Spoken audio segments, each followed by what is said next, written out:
Rain hammered against the brick walls of the dead-end alley, masking the sound of the scream until it was almost too late. Kaelen Thorne didn't freeze. He didn't gasp. He simply stopped pushing his mop bucket, his ears twitching like a wolf catching a scent in the wind. 50 yards away, two shadows pinned a smaller figure against the dumpster. The woman's heels scraped desperately against the wet pavement, her designer purse lying in a puddle of mud. A knife flashed under the dim flicker of a broken street lamp. Kaelen looked down at his 8-year-old daughter, Zuri, who was clutching the hem of his gray work jumpsuit. Her eyes were wide, reflecting the terror unfolding ahead. "Daddy," she whispered, her voice trembling but loud enough to cut through the storm. "Please help her." Kaelen sighed. It was a heavy sound, the sound of a man who had spent 3 years trying to bury a past that refused to stay dead. He patted Zuri's head, pushing her gently behind a stack of wooden pallets. "Stay here, baby girl. Count to 20. Don't look until you hit 20. He stepped out of the shadows. He didn't run. He walked with a terrifying, rhythmic calm. The first attacker, a man with a jagged scar running down his neck, laughed when he saw the janitor approaching. "Look at this," the thug sneered, pressing the blade harder against the weeping woman's throat. "Garbage man wants to play hero. Go scrub a toilet, old man." Kaelen didn't speak. He closed the distance in 3 strides. The second attacker lunged, swinging a lead pipe. Kaelen shifted his weight, a subtle movement that made the pipe miss his skull by an inch. In one fluid motion, Kaelen grabbed the man's wrist, twisted, and drove his elbow into the attacker's solar plexus. The man folded like a lawn chair, gasping for air that wouldn't come. But before we do, if you want to be entered in our video shoutout giveaway, simply subscribe now, then comment "I subbed" and you will be entered. This video's shoutout giveaway goes to Edward Patrick from Tennessee. Thanks for being part of the familia and supporting. Now, it's time to get back into the story. The knife wielder's eyes widened. He shoved the woman aside and slashed wildly at Kaelen. Kaelen caught the arm mid-swing.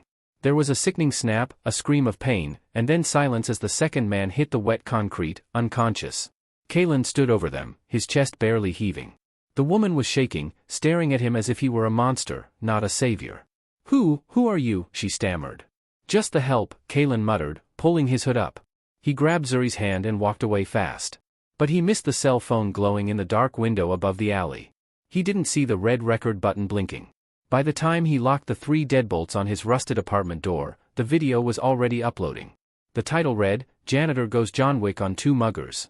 What Kaelen didn't know was that the woman in the alley wasn't just some random victim. She was the only sister of Seraphina Sterling, the most ruthless CEO in the city. And Seraphina didn't believe in coincidences. Sunlight bled through the cracks in the blinds, hitting Kaelen's face like a physical blow. He hadn't slept. He sat in a wooden chair facing the door, a heavy, black object resting on his knee. It wasn't a mop handle. It was a Sig Sauer P226, stripped of serial numbers, a relic from a life he had sworn he left in the desert. Zuri was still asleep in the other room, hugging her worn-out teddy bear. Kaelen checked his phone. The screen was cracked, but the notifications were exploding. The video had 6 million views.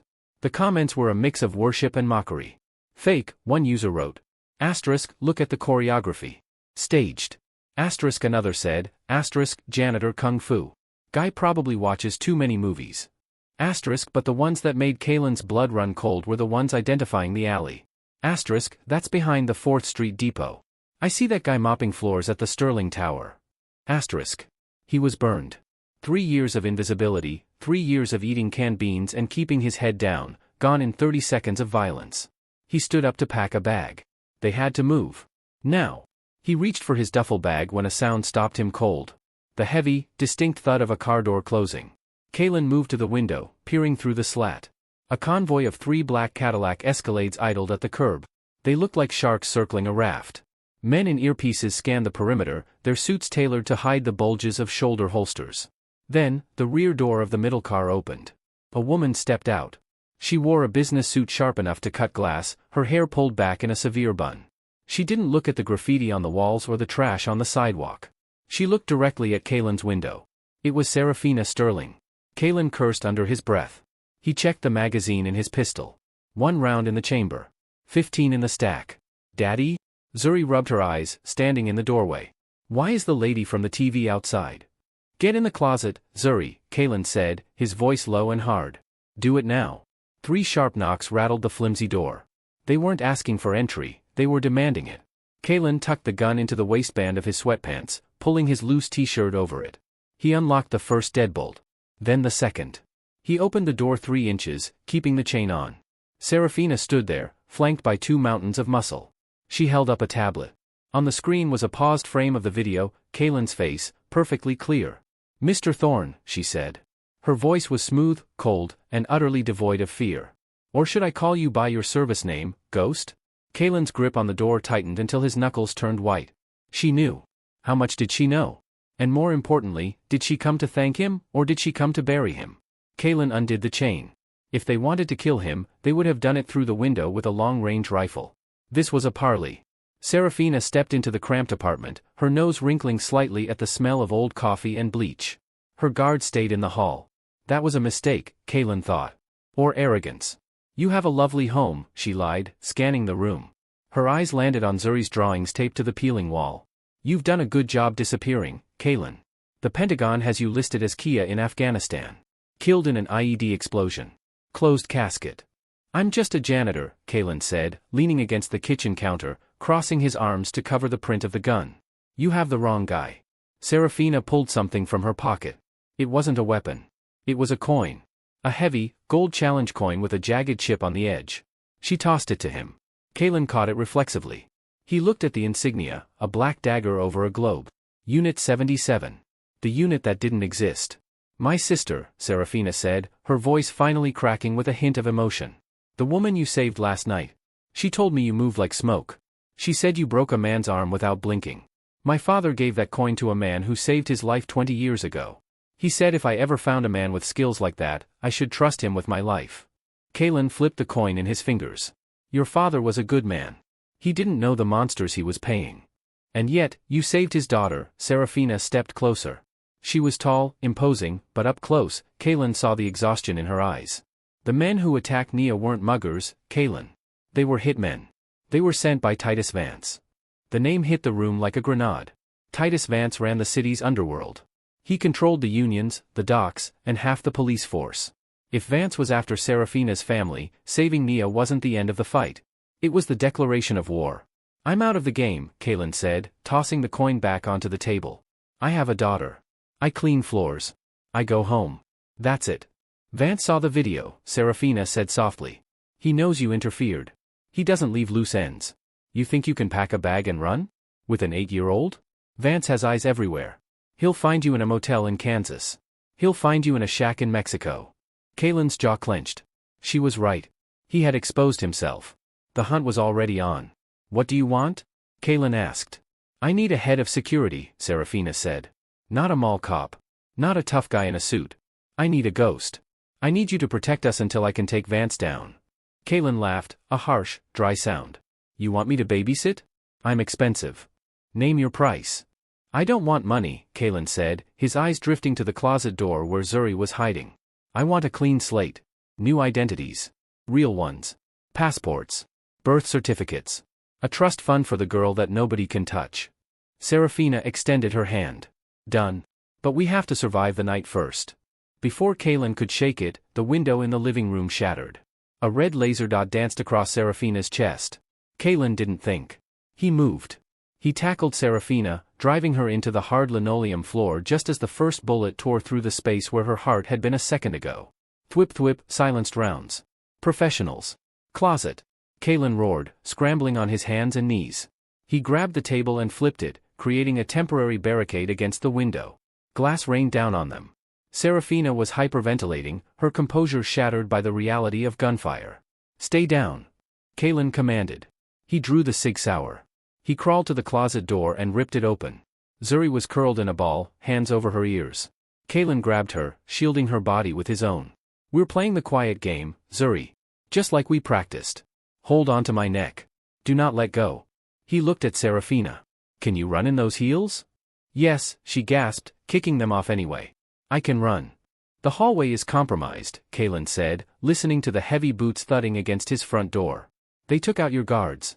We're going out the fire escape." Kaelen fired 2 shots through the wooden door, aiming at waist height. A scream of pain echoed from the hallway, followed by the sound of a body hitting the floor. It bought them 3 seconds. Kaelen kicked out the back window leading to the alley, the same alley where this nightmare started. They scrambled down the rusted iron stairs. The rain had started again, slicking the metal. Zuri clung to Kaelen like a koala, her face buried in his neck. They hit the ground running. "My car," Seraphina yelled, pointing toward the street. "Rigged," Kaelen barked. "If they took the guards, they rigged the transport. We walk. We vanish." They ducked into the labyrinth of the city's underbelly. Kaelen led them through steam tunnels and abandoned subway lines, moving with a speed that defied the child on his back. Seraphina struggled to keep up, her bare feet bleeding on the concrete, but she didn't complain. She realized Kaelen wasn't just a tough guy. He was a strategic machine. They emerged an hour later in a warehouse district on the other side of the river. Kaelen broke the lock of a nondescript storage unit. Inside wasn't junk. It was a safe house. Cots, water, first aid, and a wall of monitors. Seraphina collapsed onto a cot, shivering. Kaelen set Zuri down, handing her a juice box from a supply crate. "You did good, baby. You were brave." He turned to Seraphina. She was staring at him, really seeing him for the first time. The janitor was gone. Standing before her was a weapon of war. "Vance sent a hit squad to my house in broad daylight," Kaelen said, checking the feed on the monitors. "He's scared. He's making mistakes. He wants my company," Seraphina said, wiping blood from her foot. "He wants the shipping routes. If I die, the board sells to him." Kaelen pulled up a news feed on one of the screens. The headline blared, *CEO missing after shootout.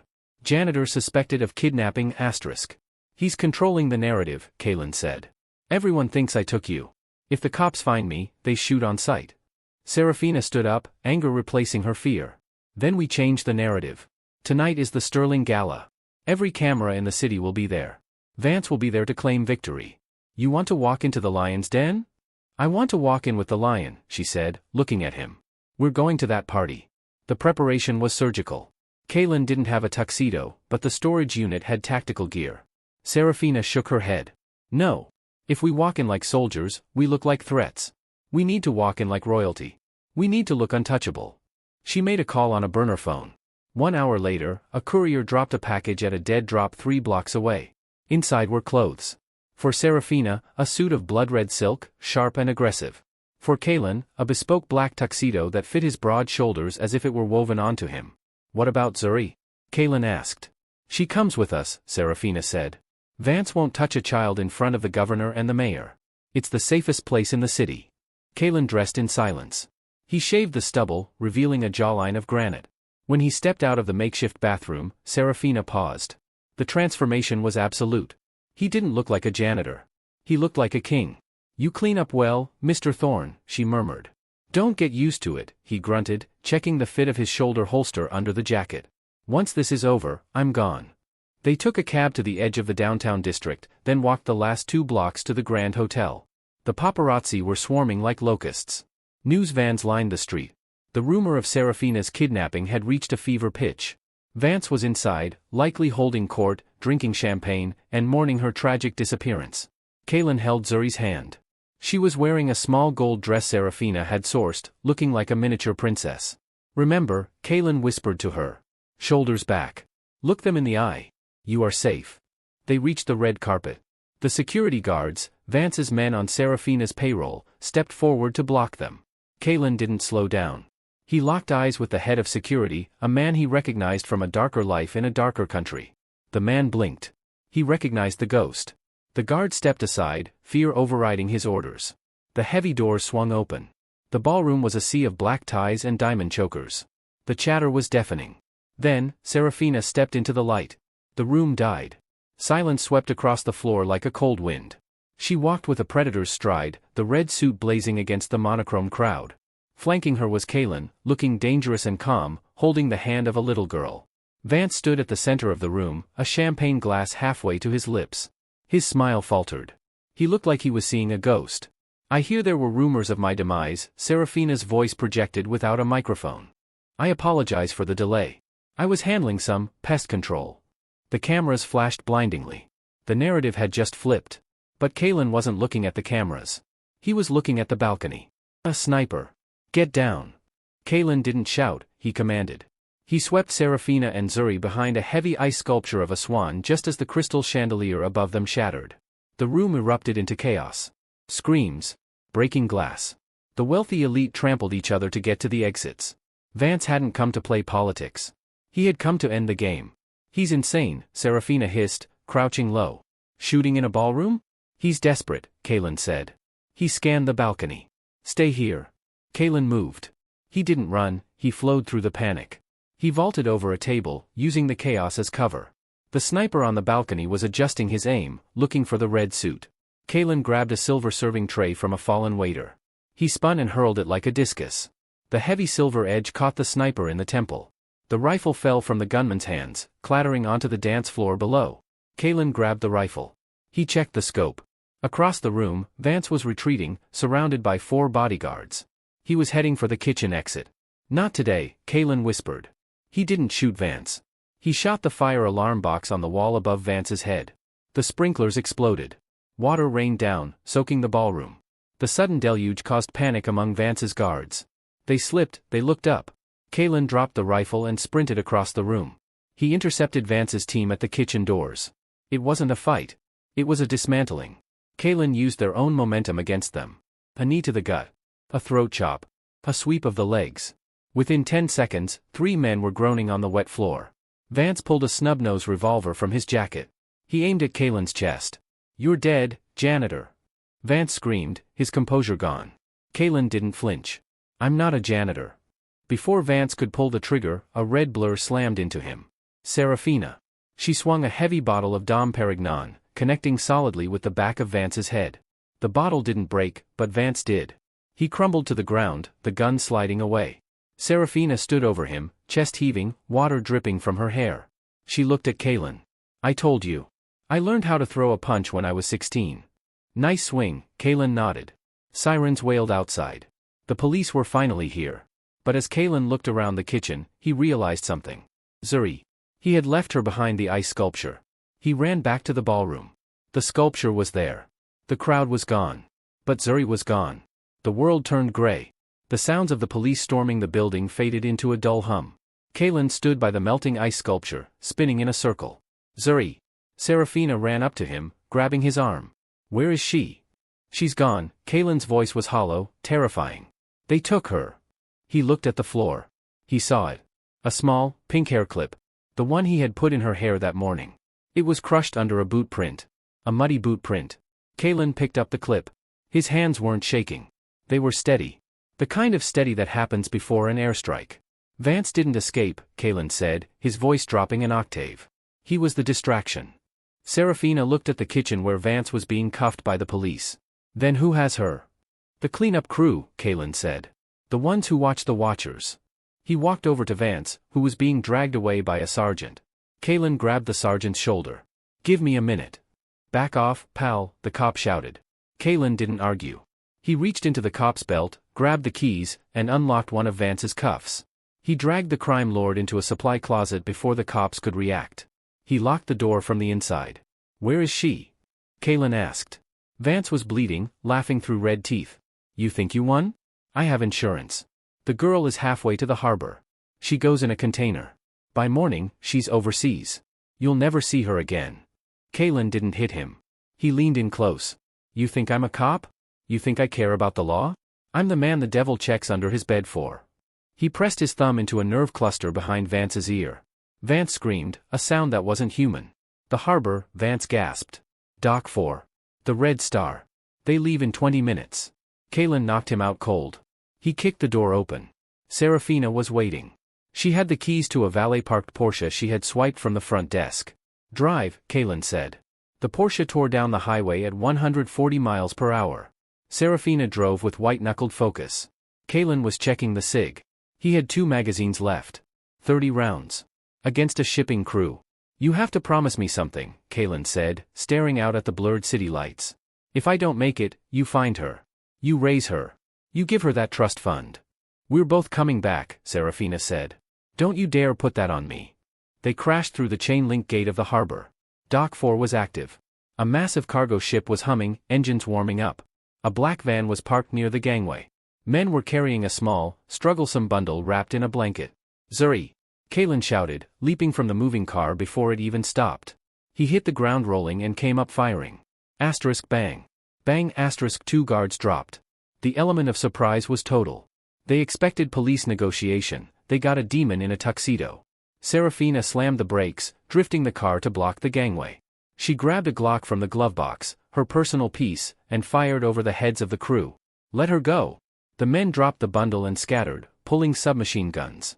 Kaelen dove behind a crate. Bullets chewed up the wood. He was pinned. Cover me, he yelled to Seraphina.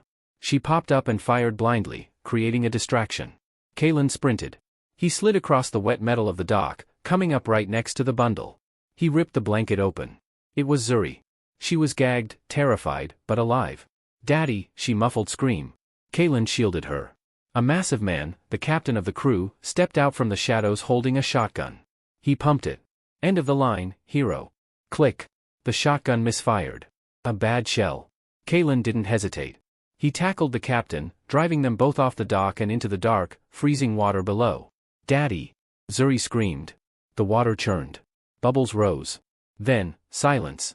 Seraphina ran to the edge, aiming her gun at the black water. Nothing surfaced. No, she whispered. No, no, no. 1 minute passed. Then, a hand slapped onto the rusty ladder. Kaelen hauled himself up, dripping wet, gasping for air. He wasn't alone. He dragged the unconscious captain up with him and left him on the deck. He walked over to Zuri, picked her up, and held her so tight he thought he might crush her. I got you. I got you. Seraphina dropped her gun and hugged them both. For the first time in years, the cold, hard CEO was weeping openly. Let's go home, Kaelen said. The diner smelled of bacon grease and cheap coffee, the most beautiful smell in the world. It was 9 a.m. the next morning. Kaelen sat in a booth, wearing a dry suit Seraphina had bought him. Zuri was next to him, devouring a stack of pancakes with chocolate chips. Seraphina sat across from them, sipping black coffee. The other patrons were staring. They whispered. They pointed. Is that him? That's the guy from the news. The janitor hero. No, the news said he was special forces. Kaelen ignored them. He watched Zuri eat. She was okay. Resilient. Kids were tougher than adults gave them credit for. Vance is singing, Seraphina said, putting down her phone. He's giving up everyone. The judges, the corrupt cops. My company is clean. The stock is up 15% this morning. Good for you, Kaelen said. So, do I get my new identity now? Seraphina looked at him. She reached into her purse. She pulled out a thick envelope. Passports. New names. A house in Montana. Everything you asked for. Kaelen took the envelope. He felt the weight of it. Freedom. Safety. The end of the war. He looked at Zuri. She looked up, syrup on her chin. Daddy, are we moving again? I don't know, baby, Kaelen said. Do you want to? I like it here, Zuri said. I like Seraphina. She's nice. And I like school. Kaelen looked at Seraphina. She wasn't looking at him with pity anymore. She was looking at him with respect. And maybe something else. The job offer still stands, Seraphina said. Head of security. But more than that. I need a partner. Someone who can help me clean up this city for real. We took down Vance. Imagine what else we could do. Kaelen looked at the envelope. Then he looked at the door. 2 police officers walked in. They froze when they saw him. They didn't reach for their guns. They nodded. A respectful nod. He wasn't invisible anymore. But maybe he didn't need to be. Suddenly, the front door of the diner crashed open. A man in a trench coat walked in, hands deep in his pockets. He looked erratic, sweating. His eyes locked onto Seraphina. You ruined my life, the man screamed. It was one of Vance's lieutenants who had slipped the net. He pulled a detonator from his pocket. If I go down, we all go down. The diner screamed. People dove under tables. Seraphina froze. Zuri dropped her fork. Kaelen didn't move. He didn't flinch. He sat calmly in the booth, sipping his coffee. Hey, Kaelen said, his voice cutting through the panic. The bomber blinked, looking at Kaelen. Who are you? Kaelen slowly stood up. He buttoned his suit jacket. He walked toward the man, hands open, showing no weapons. I'm the guy who took down your boss with a mop bucket and a broken pen, Kaelen said, his voice low, hypnotic. Look at me. Look at my eyes. The bomber hesitated. His thumb hovered over the button. Stay back. You press that, you die, Kaelen said, taking another step. You don't press it, you walk out in cuffs, but you live. I'm giving you a choice. It's the only one you're going to get. The tension in the room was electric. The bomber looked at the terrified families. He looked at Seraphina. Then he looked at Kaelen. He saw the abyss in Kaelen's eyes. He saw a man who had walked through hell and came back with a souvenir. The bomber's hand shook. He dropped the detonator. Kaelen was on him instantly, kicking the device away and pinning the man against the wall until the cops rushed in to take over. The diner erupted in applause. Not polite clapping. Roaring cheers. Zuri stood on the booth seat, clapping the loudest. "That's my daddy." Kaelen walked back to the table. He picked up the envelope with the new identities. He looked at Seraphina. "Keep the house in Montana," Kaelen said, sliding the envelope back to her. "But I'm not running." Seraphina smiled, a genuine, dazzling smile. "So, I'll see you at the office on Monday?" "Monday," Kaelen said. "But I'm getting a raise." He picked up Zuri, who hugged his neck tight. They walked out of the diner into the bright morning sun. The camera crews were waiting. The city was waiting. But Kaelen didn't hide his face this time. He held his head high. "Daddy," Zuri whispered. "Are you a superhero now?" Kaelen kissed her forehead. "No, baby. I'm just a dad." But as they walked toward Seraphina's car, Kaelen checked his reflection in the window. The ghost was gone. But something better had taken his place. The Guardian. And for the first time in a long time, the future didn't look like a threat. It looked like a promise. If you enjoyed this story, hit the like button and subscribe for more. And let me know in the comments, should Kaelen have taken the money and run to Montana? See you in the next video?